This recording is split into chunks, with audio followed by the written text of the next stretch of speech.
Hello बच्चों, तो स्वागत है आप सभी को फिर से मेरे एक नए वीडियो में। और आज हम लोग देखने वाले हैं 12th केमिस्ट्री के मोस्ट वीवीआई ऑब्जेक्टिव क्वेश्चन को। तो चलिए देखते हैं और सभी क्वेश्चनों को हम लोग समझते चलेंगे। और देखिए यहाँ पर क्या क्या क्वेश्चन है, और यहाँ पर जितने भी क्वेश्चन है सब आपके लिए बहुत ही इंपॉर्टेंट क्वेश्चन है। तो देखिए यहाँ पर फर्स्ट नंबर क्वेश्चन है हमारा कि एक फैराडे विद्युत कितने कूलाम के बराबर होता है। एक फैराडे विद्युत जो है वह कितने कूलाम के बराबर होता है। तो यह हमारा हो जाएगा कितना, तो 96,500, वो भी लगभग में। याद रखिएगा 96,500 कूलाम, वो भी हमारा लगभग में आंसर होगा, लगभग में।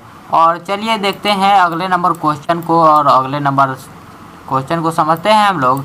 और तो देखिए अगला नंबर क्वेश्चन हमारा क्या है, तो वह है हमारा लोहे का मुख्य अयस्क है। लोहे का मुख्य अयस्क यहाँ पर कौन सा है, यह पूछा जा रहा है। तो लोहे का मुख्य अयस्क हमारा हो जाएगा हेमाटाइट। यहाँ पर मुख्य अयस्क पूछा जा रहा है इसलिए हेमाटाइट, नहीं तो यहाँ पर सभी जो है यह लोहा का ही अयस्क है, याद रखिएगा। लेकिन यहाँ पर पूछा गया है मुख्य अयस्क के बारे में, इसलिए। और देखिए अगला नंबर क्वेश्चन है हमारा कि अल्कोहल बनाने में एल्केन के एक हाइड्रोजन को किस ग्रुप द्वारा प्रतिस्थापित किया जाता है। एल्कोहल बनाने में एल्केन के हाइड्रोजन को किस ग्रुप द्वारा प्रतिस्थापित किया जाता है, तो वह हमारा हो जाएगा हाइड्रोक्सिल ग्रुप द्वारा। किस ग्रुप द्वारा, तो हाइड्रोक्सिल ग्रुप द्वारा हमारा इसका आंसर हो जाएगा। और देखिए अगले नंबर क्वेश्चन पर चलते हैं। अगला नंबर क्वेश्चन क्या है कि संक्रमण तत्वों को और भी किस नाम से जाना जाता है। तो संक्रमण तत्व यहाँ पर किस तत्वों के नाम से जाना जाता है, तो यह डी ब्लॉक के तत्वों को जाना जाता है। संक्रमण तत्वों के नाम से डी ब्लॉक को तत्वों के को भी हम लोग कहते हैं, याद रखिएगा।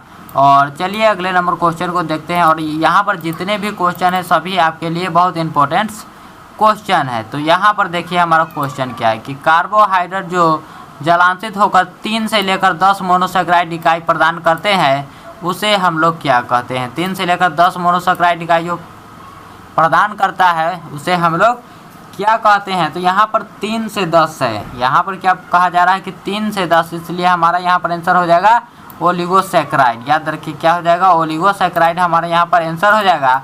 और देखिए अगला नंबर क्वेश्चन क्या है कि ब्यूना एन तथा ब्यूना एस है। तो ब्यूना एन तथा ब्यूना एस क्या है, तो यह एक प्रकार का संश्लेषित रबर। याद रखिएगा यह एक प्रकार का क्या है, तो संश्लेषित रबर है, याद रखिएगा। और अगला नंबर क्वेश्चन देखिए कि अगला नंबर क्वेश्चन क्या है कि पेट में अत्यधिक अम्ल बनने से रोका जा सकता है। तो पेट में अत्यधिक अम्ल बनने से कौन यहाँ पर रोकता है, तो देखिए प्रति अम्ल, पीराहारी, ज्वरनाशी या फिर प्रतिजैविक, कौन है जो यहाँ पर पेट में अम्ल बनने से रोकता है। तो पेट में अम्ल बनने से यहाँ पर हमें रोकता है कौन, तो वह हो जाएगा हमारा प्रति अम्ल। क्या हो जाएगा, प्रति अम्ल। पीराहारी जो कि एनाल्जेसिक होता है, ज्वरनाशी जो हमारे बुखारों में उपयोग किया जाता है, याद रखिए। प्रतिजैविक जो हमारे बैक्टीरियाओं के लिए काम आते हैं। और देखिए यहाँ पर अगले नंबर क्वेश्चन पर चलते हैं। अगला नंबर क्वेश्चन यहाँ पर क्या है, तो देखिए अगला नंबर क्वेश्चन हमारा है कि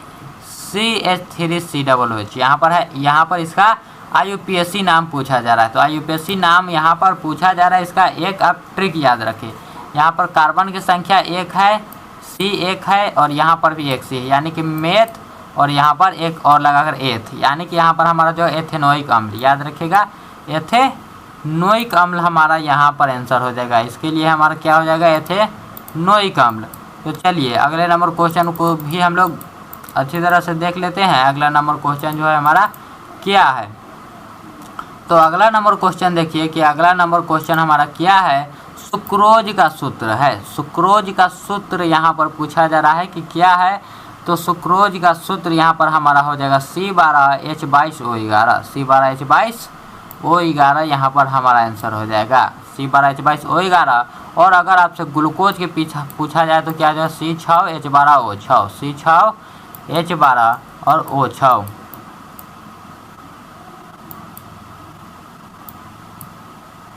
अच्छा देखिए यहाँ पर थोड़ा सा लिखने में प्रॉब्लम हो रहा है, फिर भी कोई बात नहीं है, आपको अच्छी तरह से और पूरा अच्छा तरह से कंटेंट हम देने का कोशिश करेंगे। चलिए अगले नंबर क्वेश्चन को समझते हैं। हमारा अगले नंबर क्वेश्चन क्या है, अगला नंबर क्वेश्चन देखिए कि CH3CH2 और NH2 को क्या कहा जाता है। यहाँ पर पूछा जा रहा है कि इसे हम लोग क्या कहते हैं। तो ऊपर ही हमने बताया था कि नाम को जानने के लिए हम लोग देखें कार्बनों की संख्या कितना है, तो यह हमारा एक हो जाएगा मेथ, और इसके बाद हमारा हो जाएगा एथ।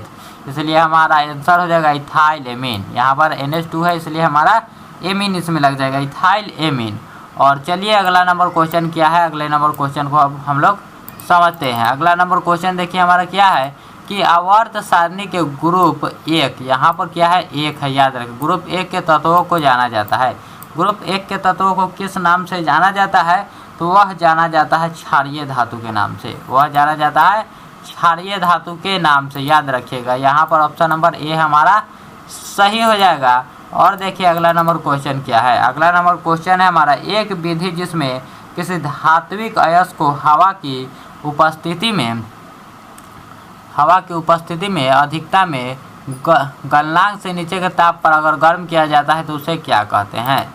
गलनांक से नीचे के ताप पर गर्म किया जाता है उसे क्या कहते हैं, तो उसे हम लोग कहते हैं भर्जन। याद रखिएगा उसे क्या कहते हैं हम लोग, उसे हम लोग भर्जन कहते हैं। देखिए अगला नंबर क्वेश्चन क्या है। अगला नंबर क्वेश्चन हमारा 13वां नंबर है कि कॉपर धातु का शोधन निम्नलिखित में से किस विधि द्वारा किया जाता है। तो कॉपर धातु का शोधन जो है वह किस विधि द्वारा होता है, यहाँ पर यह पूछा जा रहा है, तो वह हमारा हो जाएगा वैद्युत अपघटनी शोधन द्वारा, वैद्युत अपघटनी शोधन द्वारा। और चलिए अगले नंबर क्वेश्चन पर चलते हैं और फटाफट से आप लोग इसका आंसर कमेंट में देते चलिएगा और हम भी आपके आंसरों को बताते चलेंगे। अमोनिया आर्द्र लाल लिटमस पत्र को किस रंग में बदल देता है। तो अमोनिया जो है आर्द्र लाल लिटमस पत्र को वह नीला रंग में बदल देता है। याद रखिएगा किस रंग में, तो वह नीला रंग में बदल देता है।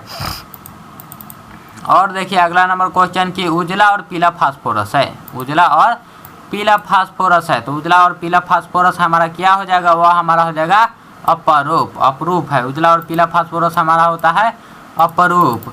और देखिए हमारा क्या है 16वां नंबर क्वेश्चन कि नाइट्रिक अम्ल तैयार किया जाता है। नाइट्रिक अम्ल जो है वह किस प्रकार से तैयार किया जाता है, तो वह किया जाता है ओस्टवाल्ड विधि से, ओस्टवाल्ड विधि से। और आप लोग को मैंने बताइए कि संपर्क विधि से किसे बनाया जाता है, किससे तैयार किया जाता है। देखिए अगला नंबर क्वेश्चन क्या है हमारा। अगला नंबर क्वेश्चन है कि नाइट्रिक अम्ल का सूत्र है। नाइट्रिक अम्ल का सूत्र हो जाएगा हमारा HNO3, HNO3 हमारा नाइट्रिक अम्ल का सूत्र हो जाएगा। और देखिए अगला नंबर क्वेश्चन क्या है। अगले नंबर क्वेश्चन पर बढ़ते हैं कि K4FeCN6 में Fe की ऑक्सीकरण संख्या है। K4FeCN6 में हमारा Fe का ऑक्सीकरण संख्या यहाँ पर पूछा जा रहा है। तो देखिए यहाँ पर K4 है, तो यहाँ पर K4 का तो हमारा सीधा प्लस में हमारा 4 हो जाएगा। रुक जाइए इसको एक बार बैक किया जाए।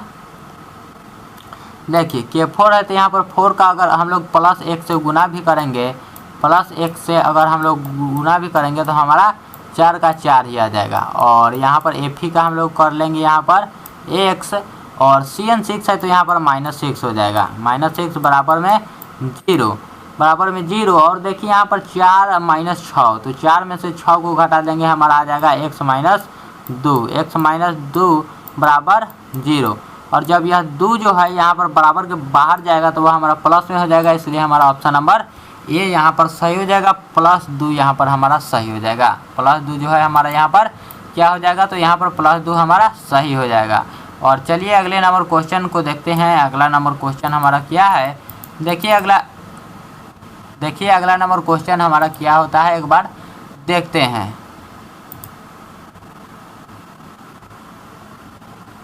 चलिए अगले नंबर क्वेश्चन पर चलते हैं। अगला नंबर क्वेश्चन हमारा क्या है। तो देखिए अगला नंबर क्वेश्चन हमारा कि K4FeCN6 है। एक K4FeCN6 हमारा क्या है, यह हमसे यहाँ पर पूछा जा रहा है। तो देख लीजिए यहाँ पर K4FeCN6 ऑप्शन क्या है कि द्रवित लवण है, या फिर उपसंयोजक यौगिक है, या फिर अम्लीय लवण है, या फिर साधारण लवण है। तो इसमें से जो है K4FeCN6 क्या है, तो यह हमारा हो जाएगा क्या, उपसंयोजक यौगिक। क्या हो जाएगा हमारा उपसंयोजक यौगिक। यहाँ पर ऑप्शन नंबर बी जो है यह हमारा बिल्कुल सही है, यही हमारा आंसर हो जाएगा। चलिए अगले नंबर क्वेश्चन को देखते हैं। अगला नंबर क्वेश्चन क्या है कि PCl3 है। एक PCl3 क्या है, तो यह एक प्रकार का क्या हो जाएगा, तो यहाँ पर देखिए क्वेश्चन में हल्का सा मिस्टेक है। PCl3 नहीं, यहाँ पर PCl5 होगा, PCl5 एक प्रकार का क्या है, तो यह एक प्रकार का ऑक्सीय कारक है। याद रखिए यहाँ पर यह एक प्रकार का क्या है, तो यहाँ पर यह हमारा हो जाएगा, यह एक प्रकार का ऑक्सीय कारक है। चलिए क्वेश्चन जो है मिस टाइप को बाद में सुधार दिया जाएगा। और देखिए यहाँ पर क्वेश्चन क्या है कि अमोनिया में N का संकरण है। अमोनिया में N का संकरण हमारा हो जाएगा sp3, अमोनिया में इनका संकलन हमारा क्या हो जाएगा sp3। और देखिए अगला नंबर क्वेश्चन 22 नंबर क्वेश्चन है कि ओलियम में H2SO4 के साथ और कौन सा अवयव उपस्थित है। ओलियम में ओलियम का सूत्र क्या होता है तो H2S2O7 और यहाँ पर उसके अलावा और क्या है जो संभव है, यहाँ पर यही पूछा जा रहा है। तो देखिए वह हमारा हो जाएगा क्या तो H2S2O7 में H2SO4 को अगर आप लोग सीधा सीधा अगर घटा भी देंगे तो भी आपको यहाँ पर आंसर आ जाएगा। तो वह हमारा क्या हो जाएगा तो SO3 जो है यहाँ पर हमारा आंसर आ जाएगा। क्या आ जाएगा SO3, ऑप्शन नंबर बी यहाँ पर हमारा आंसर आ जाएगा। चलिए अगले नंबर क्वेश्चन को देखते हैं। अगला नंबर क्वेश्चन हमारा क्या है। अगला नंबर क्वेश्चन देखिए कि निम्नलिखित में से कौन सी गैस है जो जल पर एकत्र नहीं की जा सकती। कौन गैस है जो जल पर एकत्र नहीं किया जा सकता है तो वो भी हमारा हो जाएगा क्या SO2। क्या हो जाएगा SO2 गैस जो है सल्फर डाइऑक्साइड, यही हमारा आंसर हो जाएगा। और देखिए अगला नंबर क्वेश्चन है कि निम्नलिखित में कौन सी गैस एकल परमाणविक है। निम्नलिखित में से कौन गैस है जो एकल परमाणविक है तो देखिए यहाँ पर क्लोरीन, हीलियम, नाइट्रोजन या फिर ऑक्सीजन। यहाँ पर एकल परमाणविक अगर गैस आपसे पूछा जाए तो यह हमारा हो जाएगा क्या, यहाँ पर हमारा आंसर हो जाएगा हीलियम। हीलियम जो है यह एक प्रकार का एकल परमाणविक गैस है, याद रखिएगा। और देखिए अगला नंबर क्वेश्चन कि हाइड्रोजन और ऑक्सीजन है तो हाइड्रोजन और ऑक्सीजन यह क्या है तो दोनों ही अधातु है, याद दोनों अधातु, उपधातु नहीं होगा, यहाँ पर अधातु हो जाएगा। यहाँ पर ऑप्शन नंबर जो है बी यहाँ पर हमारा सही हो जाएगा। ऑप्शन नंबर बी यहाँ पर सही हो जाएगा। और देखिए अगला नंबर क्वेश्चन क्या है कि पॉलीथीन एक है तो पॉलीथीन क्या है। पॉलीथीन है बहुलक किसका है तो पॉलीथीन यहाँ पर बहुलक है इथीन का। बहुत सारे इथीन जो है वह मिलकर पॉलीथीन को बनाते हैं, बहुत सारे इथीन मिलकर पॉलीथीन को बनाते हैं। और देखिए कि ज्वर को कम करने के लिए उपयोगी दवा क्या है तो ऊपर ही हमने देखा था, ऊपर ही मैंने आपको बताया था कि ज्वर को कम करने के लिए ज्वरनाशी का उपयोग किया जाता है। ज्वरनाशी का उपयोग किया जाता है जिसके दवा के नाम को आपको कमेंट में लिखना है। दवा के नाम को आपको लिखना है कि ज्वरनाशी में कौन से दवा का उपयोग करते हैं। एल्कोहल का क्रियाशील मूलक है तो एल्कोहल का क्रियाशील मूलक हमारा हो जाएगा बॉन्ड OH जो है यह हमारा एल्कोहल का क्रियाशील मूलक हो जाएगा, याद रखिएगा ये। और यहाँ पर जो कीटोन है, एल्डिहाइड है, कार्बोक्सिलिक अम्ल है, सभी चीज़ का आपको याद रखना है। और देखिए अगला नंबर क्वेश्चन कि हीलियम का सूत्र है। हीलियम का सूत्र हमारा क्या होगा He होगा HI होगा। देखिए इसमें भी बहुत लोगों का जो होता है वह कन्फ्यूजन होता है, बहुत बच्चों को कन्फ्यूजन होता है, इसलिए मैं आपको बता देता हूँ कि हीलियम का सूत्र होता है He। हीलियम का क्या सूत्र होता है तो वह होता है He, उसका सूत्र होता है He। और देखिए अगला नंबर क्वेश्चन कि यह जो यौगिक दिया हुआ है यहाँ पर, यह जो यौगिक चित्र में दिया गया है उसका नाम क्या है। उसका नाम यहाँ पर पूछा जा रहा है किसका नाम क्या है तो यह हमारा हो जाएगा फिनॉल। याद रखिए यह जो है हमारा ऊपर बेंजीन के साथ ऊपर OH लग गया, इसलिए हमारा यह हो जाएगा क्या तो फिनॉल हमारा यहाँ पर आंसर इसका हो जाएगा, ऑप्शन नंबर बी। और देखिए 31वां नंबर क्वेश्चन कि डेटॉल का उपयोग किया जाता है तो डेटॉल का उपयोग हम लोग किस प्रकार से करते हैं, यहाँ पर यह पूछा जा रहा है तो हम लोग प्रतिरोधी के रूप में करते हैं, प्रतिरोधी के रूप में। ऑप्शन नंबर सी यहाँ पर हमारा सही होगा। और सभी का आंसर आप लोगों को कमेंट में लिखते चलना है। और यह वीडियो आपको कैसा लग रहा है वो भी आपको कमेंट में लिखना है। H2SO4 है एक तो H2SO4 क्या है तो H2SO4 जो है यहाँ पर क्या है तो यह एक प्रकार का अम्ल है और अम्ल में भी यहाँ पर द्विभाषमिक अम्ल है। सल्फ्यूरिक अम्ल को ही हम लोग H2SO4 बोलते हैं, याद रखिएगा। सभी चीज़ों को, सभी नामों को भी आप लोगों को याद रखना है। नाम से भी क्वेश्चन पूछे जाते हैं कि CH4, यहाँ पर देखिए CH4 में सिग्मा बंधन की संख्या पूछ रहा है। CH4 में सिग्मा बंधन की संख्या पूछ रहा है तो यहाँ पर देखिए कहाँ कहाँ, यहाँ पर एक हाइड्रोजन बॉन्ड, यहाँ पर भी एक हाइड्रोजन बॉन्ड और नीचे भी उसके पास एक हाइड्रोजन बॉन्ड है और यहाँ पर भी उसके पास एक हाइड्रोजन बॉन्ड। तो देखिए यहाँ पर एक सिग्मा हो जाएगा, यहाँ पर एक सिग्मा, यहाँ पर एक सिग्मा और यहाँ पर एक सिग्मा। तो देखिए यहाँ पर हमारा एक, इसको लगाकर 2, इसको लगाकर 3 और इसको अगर लगा दिया जाए तो यह हमारा हो जाएगा 4। यहाँ पर क्या हो जाएगा 4। तो इसका आंसर हमारा क्या हो जाएगा 4। और किस प्रकार से होगा ये तो आपने देख ही लिया होगा। कि किस प्रकार से इसका आंसर जो है यहाँ पर 4 आया है। सिग्मा बंधों की संख्या पूछा है तो हमारा आंसर हो जाएगा 4, यहाँ पर हमारा आंसर हो जाएगा। और चलिए अगला नंबर क्वेश्चन देखते हैं।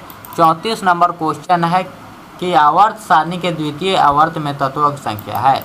आवर्त सारणी के द्वितीय आवर्त में यहाँ पर पूछा जा रहा है, किसमें, तो द्वितीय आवर्त में, और वह कितना है, तो वह हमारा हो जाएगा 8। याद रखिएगा वह हमारा कितना हो जाएगा, यहाँ पर आंसर हमारा 8 हो जाएगा। और देखिए अगला नंबर 35वां नंबर क्वेश्चन क्या है कि शुद्ध जल का पीएच होता है। तो शुद्ध जल का यहाँ पर पीएच कितना होता है, तो वह होता है हमारा, याद रखिएगा 7 जो है हमारा शुद्ध जल का पीएच होता है। तो चलिए यह वीडियो आपको कैसा लगा यह आपको कमेंट में बताना है, और मिलते हैं हम लोग फिर अगले वीडियो में।